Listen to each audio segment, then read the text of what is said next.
Welcome. So you need to do the collage and the contrast project. So you're looking at things like this and the examples. Okay, so this wasn't actually here, it was cut out and put there. And the more you can make things look like they belong there, even though they don't. Yellow and yellow, right, they go together. So you're trying to create stuff that contrasts with each other. Whether that's contrast of color, contrast of concept of the things you're putting in the picture, contrast of size, large and small. So put little things on top of things that are huge and put them in a different context. So we'll look at some examples and show you how to do this. Okay, so here's a collage we made. We took a background picture that was already there and we began to change it. Like there was an egg in her hand and we changed it to Elmo's face. Right? There's duck was here. We put this girl on here petting it. Right? And this person's riding this duck. We added some things to it. This elephant wasn't here and we cut out the edge and made it line up with the edge of the paper. So you're trying to make it look like it kind of might have been there. We put this apple in, cut it out. We also cut the apple up and down to match the crackiness. Oops, there you go. To match the cracks here. Wonder if you could see that. Let me zoom that in.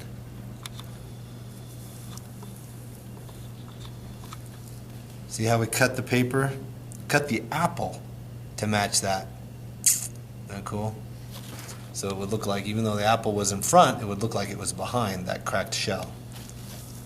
Okay. Zebra, yellow. Zebra. Giraffe. Yellow matching with the yellow. Kind of fits in the picture. Same with this butterfly, I think we mentioned already. Doesn't look like, it looks like it belongs there a little bit. Okay, things that don't belong. That's just collage in general. What you're seeing is we're cutting out things right to the edge of these paper around it. We don't want any paper showing, right, from the original picture. We want just the subject coming into a new scene. Here's another one. We could talk about the contrast of size here, right? This is a huge building, Dome of the Rock, famous building. And there's this huge girl doing a handstand on it. Big girl, right? So which is bigger? You start playing with contrast there. This one has a lot of writing on it. That's not required, but I had a good time having each person say something. Like here it says, over here, it is disrespectful to portray public figures as caricatures. So I have Obama here as a cartoon saying that's disrespectful. So I thought that was funny. You could find some different things to say. All dogs likes to go for walks, you know. So big, huge building, small guy, big guy. So playing with size difference. Okay. So you're looking again for a background picture that has a lot of negative space in order to put this. If it has too much, just like this one had a lot of negative space that was smooth, easy to deal with. I even added, this had a lot of buildings here, so I put this green strip here for this guy to run on. And again, just to create more of a negative space effect and put these characters on. And again, cutting these guys out is key. That's where the work is.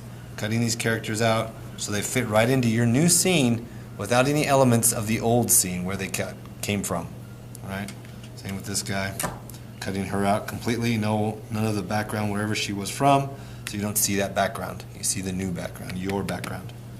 All right, so good luck to you. We're going to do some here. So let's just look. Like here's a good background. We have some writing here, but we can cover it. But a lot of negative space. Already one person in the scene. You just start looking through magazines, all right? What is she looking at? Wouldn't it be fun to, instead of looking out of this Mexico, these pyramids, you changed it to something crazy. Cut this person's face out, or head, body. You know, contrast something that's so big it doesn't belong there. All right. Maybe this little kid who's sitting down, he can be sitting down over here on one of these pyramids. All right. You just start looking for stuff, finding things. All right. Good luck to you. Enjoy. Okay, so I just wanted to mention that you need to have a nice white piece of paper to glue everything to. Most of these magazines are too flimsy. Okay. So here I found a good background. So you'll need to have magazines to do this project. I cut out this little kid like I mentioned, and we could try to find out where to put him. Could he be sitting right here looking at us? Could he be sitting back on this temple and you wouldn't see it? I don't know. I think it's funny if he's over here, maybe down here. Here he's huge, contrast of size. Here he's almost the right size, a little too big. Alright? So you gotta figure out where to put stuff. Alright, keep doing that. Have fun.